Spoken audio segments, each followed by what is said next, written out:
Hi, I'm JQ. I decided to document my life in March 2024 for many reasons. One of them being for my self-healing and self-growth process to look back and see how far I've come. Every day or week, I strive to be better, and to be completely honest, sometimes it demotivates me when I don't see the results right before my eyes. So by filming the highlights of my month, I tell myself to trust the process and all things will make sense eventually. So let's jump right into April diary. As previously mentioned, I started to read this year and I'm following this self-growth book calendar that I'll put right here. And so how it works is that after I finish reading a book, whatever element that stuck to me the most, I would try to carry it on to the following month to practice it and not just read something and forget about it. So for April, after reading Good Vibes, Good Life, I wanted to focus on being in the present moment and express gratitude. In the book, it explains that everyone knows it. In our day and age, social media and technology is robbing us from our present moment, taking us to alternate times and place, all but one place, the present moment. Not only technology, but our mind as well. It drifts us to the past and to the future. According to the Roman philosopher Seneca, life is too short when we're busy wasting time. How many times can we have to live right at this moment, right now, at this second? Only once. That's why we should be more conscientious of where we put our attention. That means for some days it would be to take some time and enjoy the little things. I personally enjoyed singing in the car and feeling the warm sun rays on my face while waiting for the green light.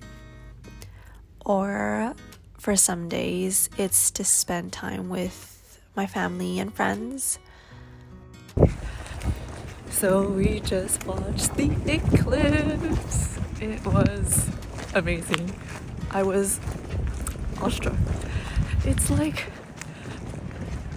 a circular halo in not like a very dark sky, but just a dark blue sky.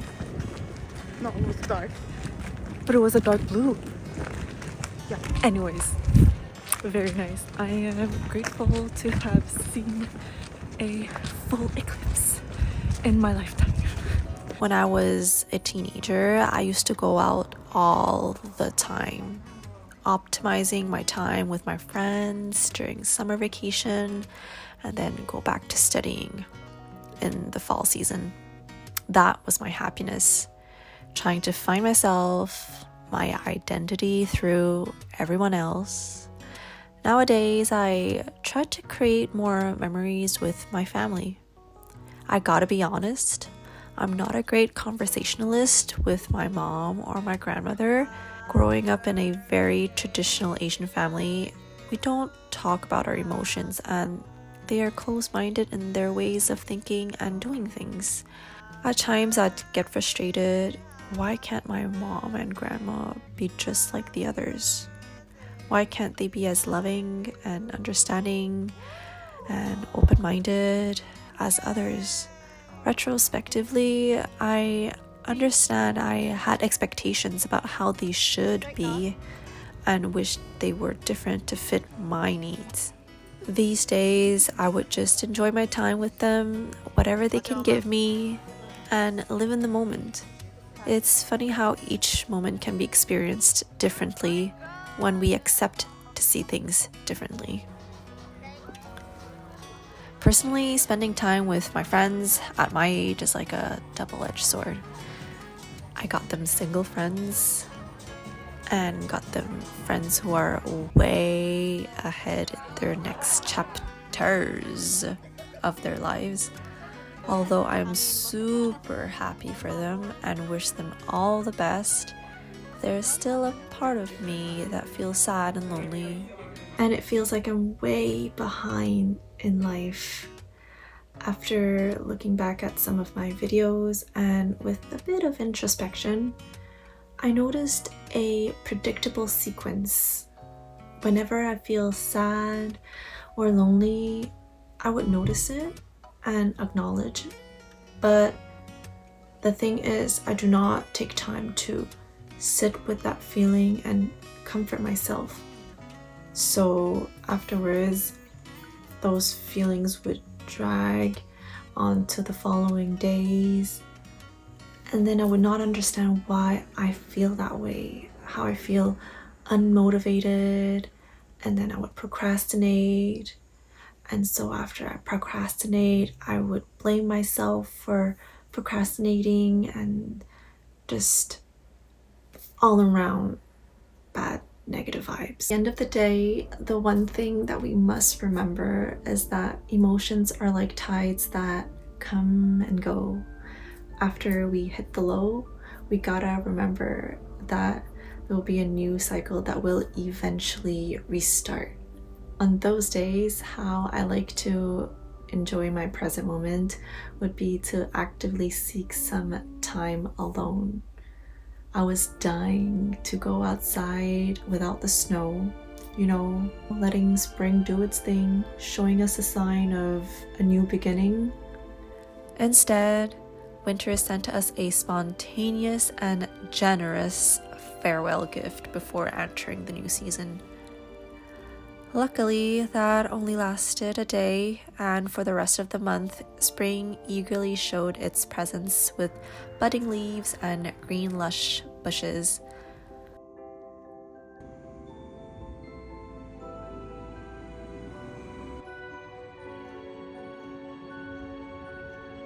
I got time to walk and enjoy the sun, read my next book, and do nothing. Live the present. You got one moment to enjoy now. Even the now has become the past, and you can never get it back. So I learned that I gotta take some time to notice my environment, the leaves waltzing with the cold wind, the sun warming up my cheeks, like what is actually happening now and not in my head. I don't even know if I'm gonna use this footage or not. Today we are April 25th. I am feeling pretty serene right now, and it feels good. A bit chilly, but it feels good. It really helps to empty my mind and really become aware of what's happening around me. I believe our society is missing this essence of life. This part makes up our past and our future. I've seen this quite a lot, and I experienced it first-handedly as well. When I was vacationing in Italy, taking the train from mainland to Venice in the morning was beautiful. The sunrise. When I look around me, all I see are some locals scrolling on their phones, stuck in their 9-to-5 beat. I bet that if they were on vacation right now, removed from their autopilot, they would have marveled at the sunset too. What I'm trying to convey is that we miss out on some opportunities that I would call pockets of happiness. Sometimes we gotta turn off our brain and see the world literally for what it really is. Feel it on our skin for what it really is. Breathe in from your nose and smell it for what it really is. Use all of our senses. I guess that is to practice self-awareness and meditation. All in all, I'm grateful for my life, filled with highs and lows. by looking at it from a third-person perspective, I appreciate how I'm handling my life right now. For sure, it is far from being my ideal, and I believe that with every conscientious effort to implement better habits for my life will bring me where I'll need to be. Before I end this video, I'll ask you guys some few questions. What if you're 90 years old and you're sitting next to your present self? What encouraging words would you tell yourself? What is it from your present self should you be grateful for because you will not or cannot have anymore at 90?